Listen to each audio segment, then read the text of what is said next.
మీ అమ్మ తీయని గురుతుగా ఇచ్చిన కానుక నీవమ్మా, ఈ పేద హృదయంలో నా ఊపిరివే అమ్మా.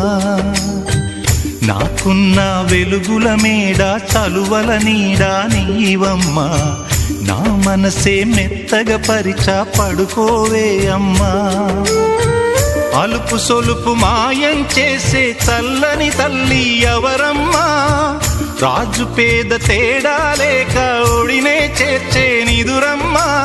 ఊహలలోని లోకంలో ఊయల వంటి కునుకులలో నువ్వు హాయిగా తీయగా అలా తేలిపోమ్మా. జోలాలి జోలాలి జోలాలి, జోల పాడుతా బజ్జో నా తల్లి.